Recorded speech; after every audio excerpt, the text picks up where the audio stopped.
आप सभी का स्वागत है आपके अपने YouTube चैनल प्रवीण क्लासेस में। आज हम लोग जीएस पॉइंटर में करंट अफेयर्स का नया जो टॉपिक है, नई सीरीज है, उसको लेके आए हैं, जिसमें महत्वपूर्ण प्रश्न 30 सितंबर 2023 तक के दिए गए हैं, जिसमें राष्ट्रीय आर्थिक विविध अंतर्राष्ट्रीय विज्ञान के लिए यानी राष्ट्रीय अंतर्राष्ट्रीय आर्थिक जगत, विज्ञान जगत, खेल और मिसलेनियस के प्रश्न दिए गए हैं। इसमें हम लोग सबसे पहला सवाल लेते हैं। ड्रग्स और वसूली के खिलाफ लड़ने के लिए किस राज्य की पुलिस ने एक ऐप को लॉन्च किया है? ये 27 सितंबर को नागालैंड पुलिस ने इसे लॉन्च किया है। तो आप सभी लोगों से निवेदन है कि अगर आप लोग चैनल पर नए हैं तो चैनल को सब्सक्राइब करिए, वीडियो पूरा देखिए, अच्छा लगे तो लाइक कर दीजिएगा और दोस्तों तक शेयर भी करिए, क्योंकि आगामी जितनी भी परीक्षाएं हैं, सभी परीक्षाओं में करंट अफेयर्स का बहुत ही महत्वपूर्ण रोल रहता है और सबके लिए ये एक जैसा वरदाई है, रामबाण सीरीज है एक तरह से। तो चलो, पहला सवाल हो चुका, दूसरा देखते हैं। इस ऐप का नाम movement against drug and extortion and Nagaland यानी मेड इन नागालैंड में है। ये movement against drugs and extortion in Nagaland. Nagaland की राजधानी जो है कोहिमा है। हरित क्रांति के जनक के रूप में प्रख्यात वैज्ञानिक, जिनकी 98 वर्ष की आयु में अभी निधन हो गया है, उनका नाम है MS स्वामीनाथन। ये 28 सितंबर 2023 को इनका निधन हो गया है। प्रथम वैश्विक हल्दी सम्मेलन 2023 का आयोजन मुंबई महाराष्ट्र में किया गया। विश्व कॉफी सम्मेलन का एशिया में पहला आयोजन 25 से 28 सितंबर के मध्य में बंगलुरु कर्नाटक में किया गया। यह इसका कौन सा संस्करण था? ये 5वां संस्करण था। इसका आयोजन अंतर्राष्ट्रीय कॉफी संगठन और भारतीय कॉफी बोर्ड द्वारा किया गया। इस सम्मेलन के ब्रांड एम्बेसडर टेनिस खिलाड़ी रोहन बोपन्ना को बनाया गया है। इस संस्करण की थीम सर्कुलर अर्थव्यवस्था और पुनर्योजी कृषि के माध्यम से स्थिरता रखी गई है। इस संस्करण का शुभंकर काफी स्वामी को चुना गया है। इस संस्करण का शुभंकर काफी स्वामी को चुना गया है। विश्व पर्यटन दिवस 2023 की मेजबानी सऊदी अरब ने की है। विश्व पर्यटन दिवस को 27 सितंबर को मनाया जाता है। इस साल इसकी थीम पर्यटन और हरित विकास रखा गया है। वीरांगना दुर्गावती टाइगर रिजर्व को मध्य प्रदेश का 7वां टाइगर रिजर्व घोषित किया गया। अभी सितंबर में ही इसे घोषित किया गया है। किन अभ्यारण्यों को मिलाकर यह टाइगर रिजर्व बनाया गया? ये नौरादेही अभ्यारण्य और रानी दुर्गावती अभ्यारण्य को मिलाकर बनाया गया है। World leader for piece and security award 2023 के लिए माता अमृतानंदमयी देवी को चुना गया। अभी सितंबर में ही चुना गया है। माता अमृतानंदमयी देवी अम्मा नाम से भी जानी जाती हैं। वर्ष 2024 के लिए भारतीय फिल्म को ऑस्कर के लिए भारत की आधिकारिक प्रविष्टि के रूप में 2018 एवरीवन इज अ हीरो को चुना गया है। ये 27 सितंबर 2023 को चुना गया है। इस फिल्म को सर्वश्रेष्ठ विदेशी भाषा फिल्म की श्रेणी में चुना गया है। यह फिल्म मलयालम भाषा की फिल्म है। इसके निर्देशक हैं जूड एंथनी जोसेफ। तो ये बहुत ही महत्वपूर्ण प्रश्न है, आप लोग इसको याद रखिए और पेट के लिए भी देख सकते हैं। आने वाली जो परीक्षाएं यूपी पुलिस होगी, नोटिफिकेशन आना है आरपीएफ में, रेलवे में जो भर्तियां, एसएससी जीडी आदि के लिए, या जो भी आपकी आने वाली परीक्षाएं, उन सभी परीक्षाओं के लिए ये महत्वपूर्ण सीरीज है। ये 3-4 पार्ट में हो सकता है, तो छोटे छोटे वीडियो होंगे आधे घंटे के आसपास। आप लोग इनको अच्छे से देखिए, समझिए और याद कर लीजिए, क्योंकि जितना भी करंट अफेयर्स है बहुत ही महत्वपूर्ण, इंपॉर्टेंट है। अगला सवाल है, एशिया विकास बैंक ने इसे बाजार समाधान के उपाध्यक्ष के रूप में नियुक्त किया? ये भार्गव दास गुप्ता को नियुक्त किया है। इनका कार्यकाल 3 वर्ष के लिए है। वैश्विक नवाचार सूचकांक 2023 विश्व बौद्धिक संपदा संगठन द्वारा जारी किया गया। इस सूचकांक में कुल 32 देशों ने भाग लिया है। यह संस्करण 16वें नंबर का है। इसमें शीर्ष 3 देश स्विट्जरलैंड, स्वीडन और यूएसए हैं। मतलब पहले स्थान पर स्विट्जरलैंड, दूसरे में स्वीडन और तीसरे में यूएसए। अंतिम 3 देश में अंगोला 132वें नंबर पे अंगोला है, फिर 131वें पर नाइजर, बरुंडी को 130वां स्थान मिला है। भारत की रैंक इसमें महत्वपूर्ण है, 40 नंबर है। यानी कि जो विश्व बौद्धिक संपदा संगठन द्वारा जारी की गई रिपोर्ट है, इसमें भारत को 40वां स्थान मिला है। भारत का स्कोर 38.1 है। वर्ल्ड यूनिवर्सिटी रैंकिंग 2024 ये द टाइम्स हायर एजुकेशन द्वारा जारी की गई है। इस रैंकिंग में 108 देश और क्षेत्रों को शामिल किया गया है, जिसमें कुल 1904 विश्वविद्यालय शामिल हुए हैं। पहले स्थान पर ऑक्सफोर्ड विश्वविद्यालय यूके का है, दूसरे स्थान पर स्टैनफोर्ड विश्वविद्यालय यूएसए का, और तीसरे स्थान पर MIT Massachusetts institute of technology इसको रखा गया है। रैंकिंग में 91 भारतीय विश्वविद्यालय शामिल हैं। इस रैंकिंग में रैंकिंग में शीर्ष भारतीय विश्वविद्यालयों में भारतीय विज्ञान संस्थान बेंगलुरु ISC है। इंडिया एजिंग रिपोर्ट 2023 किसके द्वारा जारी की जाती है? तो ये UNFPA, भारत संयुक्त राष्ट्र जनसंख्या कोष और international institute for population sciences द्वारा जारी की जाती है। इस रिपोर्ट के अनुसार 2050 तक भारत की बुजुर्ग आबादी कुल आबादी का 20.8% हो जाएगी। भारत में पहली बार ग्रीन अमोनिया का आयात किस पत्तन के माध्यम से किया गया? ये VO चिदम्बरनार पत्तन तमिलनाडु का है, इससे आयात किया गया है। यह आयात तूतीकोरिन अल्कनी केमिकल एंड फर्टिलाइजर लिमिटेड के लिए किया गया है। यह आयात मिस्र से किया गया है। इस ब्रिटिश प्रधानमंत्री के युद्ध कार्यालय को लग्जरी होटल के रूप में लॉन्च किया गया है? तो विंस्टन चर्चिल हैं, ये सितंबर 2023 में ऐसा किया गया है।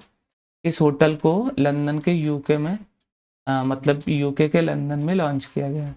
इस कार्यालय को किसके द्वारा लग्जरी होटल के रूप में लॉन्च किया गया? ये हिंदुजा ग्रुप और रैफल्स होटल्स एंड रिसोर्ट्स के द्वारा किया गया है। विश्व रेबीज दिवस 28 सितंबर को मनाया गया। इस वर्ष इसकी theme all for one, one health for all रखी गई है। इस वर्ष इस दिवस का 17वां संस्करण मनाया गया है। यह दिवस किस व्यक्ति की पुण्यतिथि की स्मृति में मनाया जाता है? तो लुई पास्चर की पुण्यतिथि में मनाया जाता है। हाल ही में किस क्रांतिकारी की 116वीं जयंती मनाई गई है? तो भगत सिंह की मनाई गई 28 सितंबर 2023 को। इनका जन्म 28 सितंबर 1907 को हुआ था। एक T20 इंटरनेशनल मैच में 300 से अधिक रन बनाने वाली विश्व की पहली टीम नेपाल बन गई है। इस टीम ने मंगोलिया के खिलाफ यह उपलब्धि हासिल की है। 13वां हिंद प्रशांत सेना प्रमुखों का सम्मेलन नई दिल्ली में आयोजित किया गया। सितंबर 2023 में चर्चा में रहा पेट 46 क्या है? ये एक तरह का एंजाइम है। एंजाइम किसके बने होते हैं? एंजाइम प्रोटीन्स के बने होते हैं। पेट 46 एंजाइम का उपयोग समुद्री और स्थलीय प्लास्टिक को नष्ट करने हेतु किया जाएगा। इसका पूरा नाम पॉलीथीन टेरेफ्थेलेट रखा गया है। तो जो इसका नाम है पॉलीथीन टेरेफ्थलेट रखा गया है।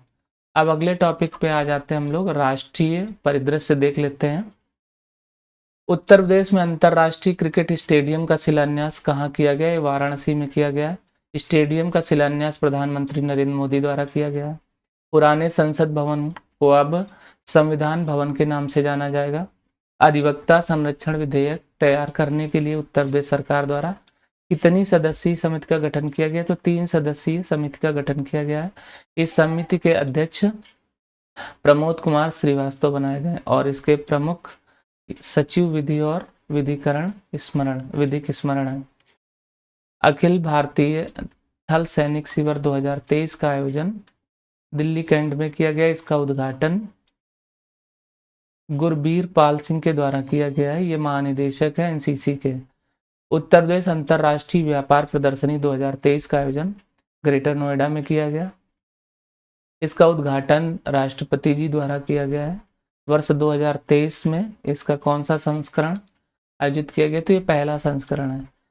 वायुसेना संघ का 43वां वार्षिक दिवस 20 सितंबर 2023 को मनाया गया। नदी उत्सव 2023 का आयोजन 22 से 24 सितंबर 2024 के मध्य में किया गया। ये नदी उत्सव का चौथा संस्करण है। इसका आयोजन नई दिल्ली में किया गया। इसका आयोजन राष्ट्रीय सांस्कृतिक मानचित्रण मिशन तथा जनपद संपदा विभाग द्वारा आयोजित किया गया। इस कार्यक्रम के मुख्य अतिथि न्यायमूर्ति प्रकाश श्रीवास्तव थे। आदि शंकराचार्य की स्टैच्यू ऑफ वननेस का अनावरण किसने किया? शिवराज सिंह चौहान, ये मध्य प्रदेश के मुख्यमंत्री, इन्होंने किया। इसका अनावरण ओंकारेश्वर मध्य प्रदेश में किया गया। इसकी ऊंचाई लगभग 108 फीट की है। आदि शंकराचार्य किस सदी के भारतीय दार्शनिक थे? 8वीं सदी के थे। रॉयल ऑस्ट्रेलियन नेवी और इंडोनेशियन नेवी के साथ पहले त्रिपक्षीय समुद्री अभ्यास में भारत की तरफ से किस जहाज ने भाग लिया? तो आईएनएस सह्याद्री ने लिया है। भारत का पहला लाइट हाउस महोत्सव का आयोजन पणजी गोवा में किया गया। इसका उद्घाटन केंद्रीय मंत्री सर्बानंद सोनोवाल द्वारा किया गया। उत्तर प्रदेश सरकार ने सचिवालय के कार्य में तेजी लाने के लिए किस पहल को लॉन्च किया? ये ऑफिसर डेस्क सिस्टम को लॉन्च किया है। महिला आरक्षण विधेयक 2023 को लोकसभा में 20 सितंबर 2023 को पारित किया गया। इस विधेयक को राज्यसभा में 21 सितंबर 2023 को पारित किया गया। यह संविधान संशोधन का 128वां नंबर है, यानी कि यह 128वां संविधान संशोधन विधेयक है। इस विधेयक का शीर्षक नारी शक्ति वंदन विधेयक रखा गया है। भारतीय राष्ट्रीय राजमार्ग प्राधिकरण ने पुलों और अन्य संरचनाओं के डिजाइन तथा निर्माण को मजबूत बनाने के लिए एक समझौते ज्ञापन पर हस्ताक्षर किया है। वो दिल्ली मेट्रो रेल निगम के साथ किया गया है। किसने सामान्य फसल अनुमान सर्वेक्षण के लिए प्रगतिशील मोबाइल एप्लीकेशन और वेब पोर्टल का शुभारंभ किया? ये मनोज आहूजा सचिव हैं कृषि और किसान कल्याण विभाग के, इन्होंने किया है। इसके शुभारंभ का जो उद्देश्य है वो कृषि कार्य की पद्धतियों में क्रांतिकारी बदलाव लाना है।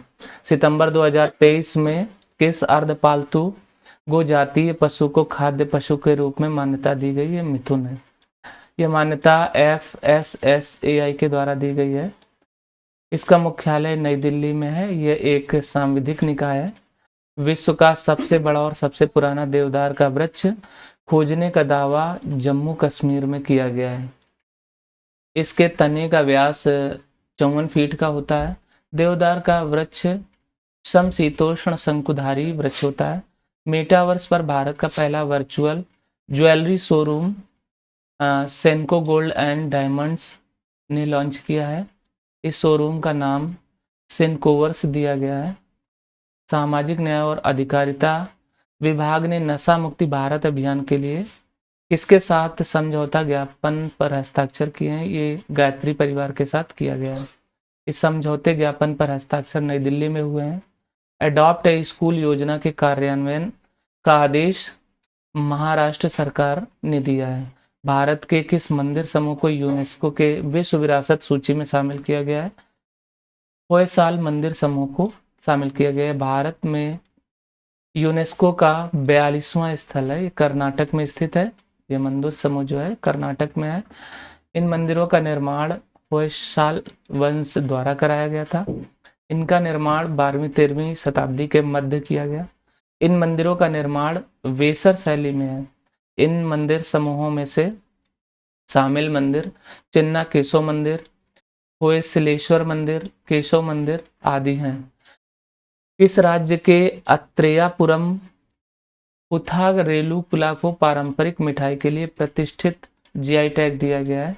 आंध्र प्रदेश राज्य से संबंधित है ये। अत्रेयापुरम पुथारेकुला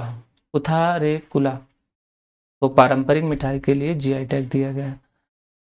दिल्ली केंद्र शासित प्रदेश में ट्रांसजेंडर हेतु भारत की पहली समर्पित ओपीडी का शुभारंभ किया गया है। दिल्ली के अस्पताल जो है ये राम मनोहर लोहिया अस्पताल है, इसमें इसे शुरू किया गया है। एशिया प्रशांत क्षेत्र के राष्ट्रीय मानवाधिकार संस्थानों इस सम्मेलन का आयोजन 20 से 21 सितंबर 2023 में किया गया। इसका आयोजन नई दिल्ली में किया गया है और इसका उद्घाटन राष्ट्रपति द्रौपदी मुर्मू द्वारा किया गया है। इसका आयोजन राष्ट्रपति मानवाधिकार आयोग और एशिया प्रशांत फोरम के द्वारा आयोजित किया गया है। खादी और ग्रामोद्योग उद्योग ने खादी उत्पादों को बढ़ावा देने के लिए समझौता ज्ञापनों पर हस्ताक्षर किया है, जिनकी संख्या 3 है। ये समझौते Prasar Bharati, NBCC India limited और डिजिटल इंडिया कॉरपोरेशन के मध्य किया गया है। तो दोस्तों वीडियो को पूरा देखिए और इसको लाइक भी करते रहिए ताकि हमें मोटिवेशन मिलता रहे, क्योंकि ये सीरीज घटना चक्र की जीएस पॉइंटर है, लेटेस्ट सीरीज है। इसमें अभी सितंबर माह में जो परीक्षाएं हुई हैं उनका भी यहाँ पर इंक्लूजन दिया गया है। तो चलते हैं अगले सवाल पे। नई दिल्ली के किस हवाई अड्डे पर उड़ान भवन का उद्घाटन किया गया है? ये सफदरगंज हवाई अड्डा है। भारत के नई संसद में पहली बैठक का आयोजन 19 सितंबर 2023 को किया गया। इस संसद का उद्घाटन 28 मई 2023 को किया गया था। राष्ट्रीय हरित अधिकरण यानी एनजीटी ने किस राज्य की सरकार को भोज वेटलैंड में मोटर चालित नौकाओं का संचालन बंद करने का आदेश दिया है? तो मध्य प्रदेश को दिया गया है। भोज वेटलैंड ये भोपाल शहर में स्थित है। ये कोलन नदी में स्थित है। भोपाल झील भोपाल ताल को वर्ष 2002 में अंतर्राष्ट्रीय रामसर साइट घोषित किया गया था। किन राज्य सरकारों ने तेंदुआ की आबादी के प्रबंधन के लिए नसबंदी करने का निर्णय लिया है? तो महाराष्ट्र और गुजरात राज्य की सरकारों ने ऐसा निर्णय लिया है। गुजरात सरकार ने गिर राष्ट्रीय उद्यान के आसपास तेंदुओं की नसबंदी करने का प्रस्ताव रखा है। तेंदुओं की सर्वाधिक संख्या मध्य प्रदेश राज्य में पाई जाती है। तेंदुओं को IUCN के रेड लिस्ट की सूची में सुभेद्य जो सूची है उसके अंतर्गत रखा गया है। इसे वन्यजीव संरक्षण अधिनियम 1972 की पहली अनुसूची में रखा गया है। पंजाब राज्य की सरकार ने जैविक खेती को बढ़ावा देने के लिए एक प्रायोगिक परियोजना का शुभारंभ किया है। इसके अंतर्गत बासमती चावल की खेती की जाएगी। कूनो राष्ट्रीय उद्यान में प्रोजेक्ट चीता के 1 साल पूरा होने के उपलक्ष्य में एक कार्यक्रम का आयोजन किया गया। प्रोजेक्ट चीता 1 वर्ष पूरा किया है 17 सितंबर 2023 को। 17 सितंबर 2022 को नामीबिया से कूनो राष्ट्रीय उद्यान में 8 चीते छोड़े गए थे। 18 फरवरी 2023 को इनको दक्षिण अफ्रीका से 12 चीते पुनः यहाँ पर छोड़े गए। भारत में 1952 में चीते को विलुप्त घोषित किया गया था। कूनो राष्ट्रीय वन्यजीव अभ्यारण्य की स्थापना वर्ष 1981 में की गई थी। कूनो वन्यजीव अभ्यारण्य को राष्ट्रीय उद्यान का दर्जा 2018 में दिया गया और यह मध्य प्रदेश में स्थित है। राज्यसभा के 261वें सत्र की शुरुआत 18 सितंबर को हुई। राज्यसभा के सदस्यों का कार्यकाल 6 वर्ष का होता है। इसका पदेन सभापति, राष्ट्रपति, उपराष्ट्रपति होते हैं। स्वच्छ सागर, सुरक्षित सागर, स्वच्छता अभियान कितने स्थानों पर संचालित किया गया? ये 79 यानी 79 जो स्थल हैं वहां पर शुरू किया गया। 16 से 17 सितंबर के मध्य में शुरू किया गया। यह अभियान कितने तटीय राज्यों और केंद्र शासित प्रदेशों में चलाया गया?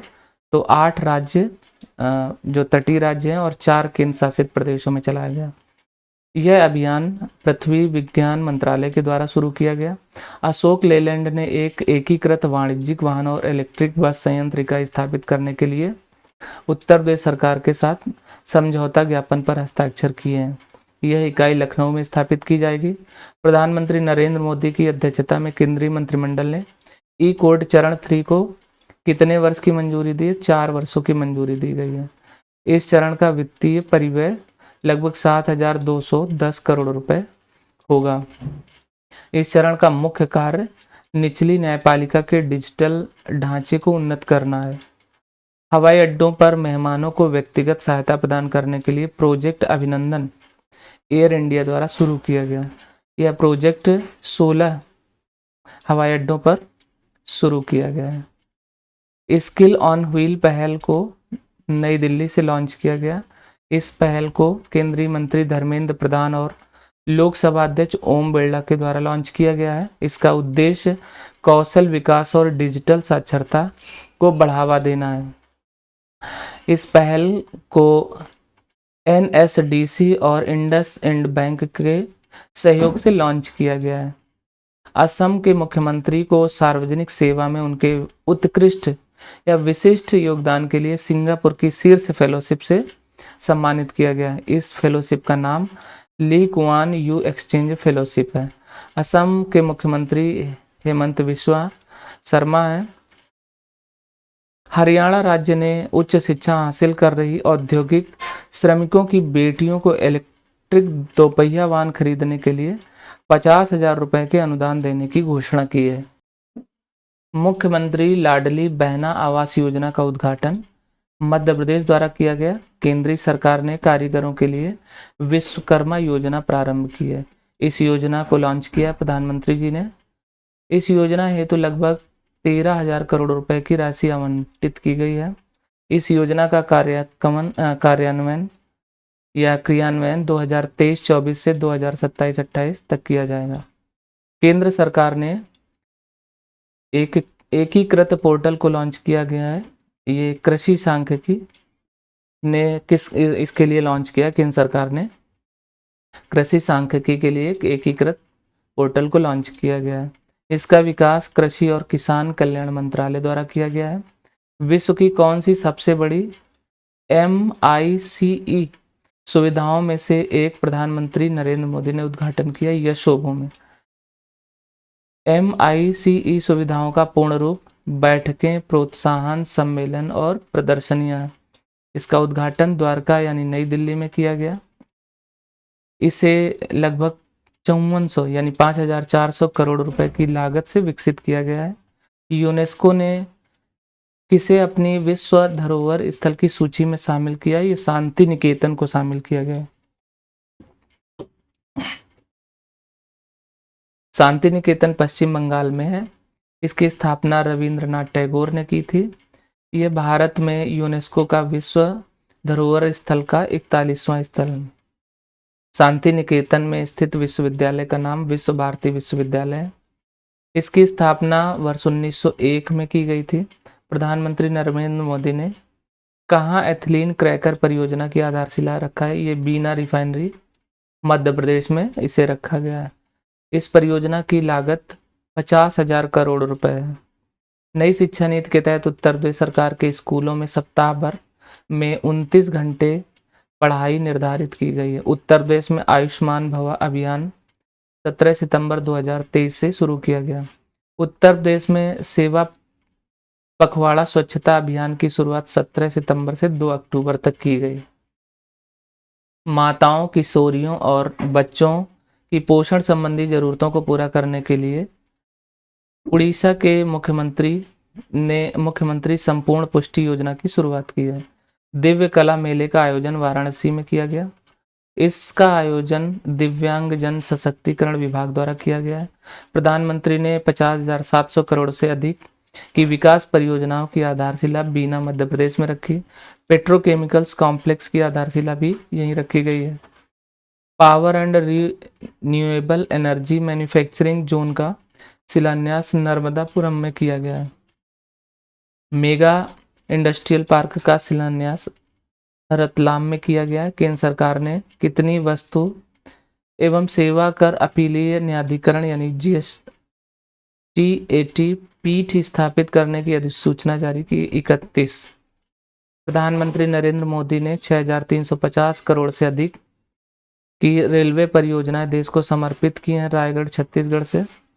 छत्तीसगढ़ में कितने जिलों में 50 बिस्तरों वाले क्रिटिकल केयर ब्लॉक की आधारशिला रखी गई है? 9 है ये। आपदा प्रबंधन के लिए एक अखिल भारतीय आपातकालीन चेतावनी प्रणाली का परीक्षण राष्ट्रीय आपदा प्रबंधन प्राधिकरण द्वारा किया गया है। यह परीक्षण स्मार्टफोन पर संदेश भेजकर किया गया है।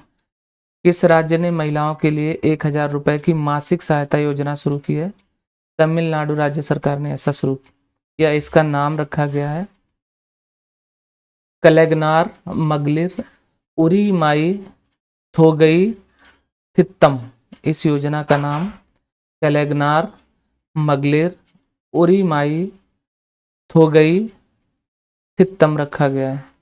रक्षा अधिग्रहण परिषद की बैठक की अध्यक्षता रक्षा मंत्री राजनाथ सिंह द्वारा की गई। इस बैठक की स्वीकृति में लगभग 45,000 करोड़ रुपए की स्वीकृति दी गई है। मत्स्य पालन विभाग द्वारा प्रधानमंत्री मत्स्य संपदा योजना की तीसरी वर्षगांठ पर कार्यक्रम का आयोजन किया गया है इंदौर शहर में। इस अवसर पर केंद्रीय मंत्री द्वारा कौन सा कार्यक्रम प्रारंभ किया गया? मत्स्य संपदा जागृति अभियान की शुरुआत की गई। मत्स्य संपदा जागृति अभियान कब से कब तक संचालित किया जाएगा? ये सितंबर 2023 से फरवरी 2024 तक, यानी कुल 6 माह के लिए 6 माह तक इसे संचालित किया जाएगा। इस अभियान का मुख्य उद्देश्य भारत सरकार की 9 वर्षों की उपलब्धियों का प्रचार प्रसार करना है। प्रधानमंत्री मत्स्य संपदा योजना 10 सितंबर 2020 को शुरू की गई थी। इस योजना की क्रियाविधि वर्ष 2021 से मतलब 2021 से 2024-25 यानी कुल 5 वर्षों की है। वर्ल्ड स्पाइस कांग्रेस 2023 का आयोजन नवी मुंबई में किया गया। वर्ष 2023 में इसका 14वां संस्करण आयोजित किया गया। इसका आयोजन भारतीय मसाला बोर्ड द्वारा किया जाता है। वर्ल्ड स्पाइस कांग्रेस की स्थापना वर्ष 1990 में की गई थी। भारतीय मसाला बोर्ड का गठन 26 फरवरी 1987 को होता है। इसका गठन 2 संस्थाओं के विलय के रूप में हुआ था, यानी इलायची बोर्ड और मसाला निर्यात संवर्धन परिषद के विलय स्वरूप किया गया था। भारतीय मसाला बोर्ड का मुख्यालय कोच्चि में स्थित है। भारतीय इलायची अनुसंधान संस्थान इडुक्की केरल में स्थित है। विजयवाड़ा रेलवे स्टेशन को GIBC का ग्रेन रेलवे स्टेशन का प्रमाणन दिया गया है। यह प्रमाणन प्लैटिनम रेटिंग के तहत प्रदान किया गया है। यह रेलवे स्टेशन आंध्र प्रदेश में स्थित है। IGBC का पूर्ण रूप होता है इंडियन ग्रीन बिल्डिंग काउंसिल। किस नगर निगम में ने आमजन के लिए अपशिष्ट के बदले कैश योजना शुरू की है? ये पटना नगर निगम ने ऐसा शुरू किया है। यह योजना वेस्ट टू वेल्थ थीम पर आधारित है। इस योजना को मटेरियल रिकवरी फैसिलिटी पटना में लॉन्च किया गया है। यह किस राज्य ने राज्य की पहली सेवा क्षेत्र नीति को मंजूरी प्रदान की है? उत्तराखंड राज्य ने ऐसा किया है। भारतीय सेना ने पूर्व सैनिकों और शहीदों के परिवारजनों या परिजनों के कल्याण के लिए प्रोजेक्ट नमन को लॉन्च किया है। 5 सितंबर 2023 को लॉन्च किया गया। प्रोजेक्ट नमन के तहत सेवानिवृत्त और जान गंवाने वाले कर्मियों के परिजनों के लिए केंद्र स्थापित किए जाएंगे। ये सुविधा और शिकायत निवारण केंद्र होंगे। ऐसा पहला केंद्र दिल्ली छावनी में स्थापित किया जाएगा। प्रोजेक्ट नमन के लिए पूर्व सैनिक निदेशालय ने किसके साथ एक समझौता ज्ञापन पर हस्ताक्षर किए हैं? तो जो ये समझौता हुआ है HDFC बैंक लिमिटेड और CSE गवर्नेंस इंडिया लिमिटेड के मध्य में। स्वदेशी रूप से संचार आधारित ट्रेन नियंत्रण प्रणाली के विकास हेतु दिल्ली मेट्रो रेल कॉरपोरेशन ने भारत इलेक्ट्रॉनिक्स लिमिटेड के साथ समझौता ज्ञापन पर हस्ताक्षर किए हैं। भारत इलेक्ट्रॉनिक्स लिमिटेड की स्थापना 1954 में की गई थी। इसका मुख्यालय बेंगलुरु में है। केंद्रीय मंत्रिमंडल ने उज्ज्वला योजना को किस वर्ष तक विस्तारित करने को मंजूरी दी है? इसे विस्तारित करने की मंजूरी 2026 तक दी गई है। इस योजना के तहत 3 वर्षों में 75 लाख गैस कनेक्शन आवंटित करे जाएंगे। इस योजना को प्रधानमंत्री उज्ज्वला योजना के लाभार्थियों की संख्या जो हो गई है ये 10.35 करोड़ हो गई। 1 अप्रैल 2023 तक लगभग 31.36 करोड़ घरों में LPG कनेक्शन थे। इस योजना का प्रारंभ वर्ष 2016 में किया गया था। भारत के वन्य जीवों में प्रसारित होने वाले रोगों का जोखिम आधारित प्रबंधन नामक एक कार्यशाला का आयोजन 11 से 12 सितंबर के मध्य किया गया। इसका आयोजन हैदराबाद में किया गया और इसका जो आयोजन है वो विश्व पशु स्वास्थ्य संगठन और पशुपालन एवं डेयरी विभाग भारत सरकार द्वारा किया गया। विश्व पशु स्वास्थ्य संगठन की स्थापना 1924 में हुई थी। इसका मुख्यालय पेरिस में है। राष्ट्रपति द्रौपदी मुर्मू ने गुजरात विधानसभा की किस परियोजना का उद्घाटन किया है? NEVA परियोजना का किया है। इसका पूर्ण रूप होता है राष्ट्रीय ई विधान एप्लीकेशन परियोजना। स्वच्छता विशेष अभियान 3.0 पोर्टल नई दिल्ली में लॉन्च किया गया। असम के राज्यपाल ने किस मोबाइल ऐप का अनावरण किया? सरपंच संवाद का अनावरण किया। सरपंच संवाद मोबाइल ऐप का विकास क्वालिटी काउंसिल ऑफ इंडिया के द्वारा किया गया। वैशाली लोकतंत्र महोत्सव का आयोजन नालंदा विश्वविद्यालय बिहार में किया गया। इसका आयोजन भारतीय संस्कृति संबंध परिषद द्वारा किया गया है। विश्वविद्यालय अनुदान आयोग द्वारा शिक्षक प्रशिक्षण हेतु इस कार्यक्रम को लॉन्च किया गया। इस कार्यक्रम का नाम है मालवीय मिशन। उत्तर प्रदेश राज्य के सभी जिलों में ई ऑफिस प्रणाली लागू की जाएगी। ई ऑफिस प्रणाली की शुरुआत उत्तर प्रदेश के कन्नौज जिले से शुरू की गई थी। ये 14 अगस्त 2023 को।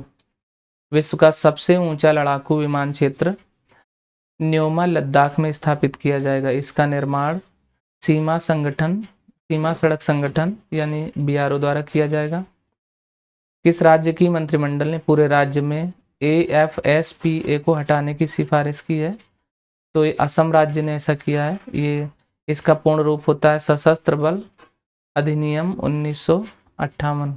वर्तमान समय में असम में कितने जिलों में अधिनियम लागू है? 8 जिलों में। असम में यह अधिनियम पहली बार 1990 में लागू किया गया था। इस अधिनियम के तहत सशस्त्र बलों को क्या विशेषाधिकार प्राप्त होते हैं? कहीं भी अभियान चलाने या बिना वारंट किसी को भी बंदी बनाने संबंधी ये विशेष अधिकार प्राप्त होते हैं। इस अधिनियम को हटाने का मुख्य कारण सशस्त्र बलों द्वारा मानवाधिकारों का उल्लंघन करना है। भारत सरकार ने दिल्ली में G20 शिखर सम्मेलन के पहले मंत्रियों सहित सभी आगंतुकों के लिए कौन सा मोबाइल ऐप लॉन्च किया था?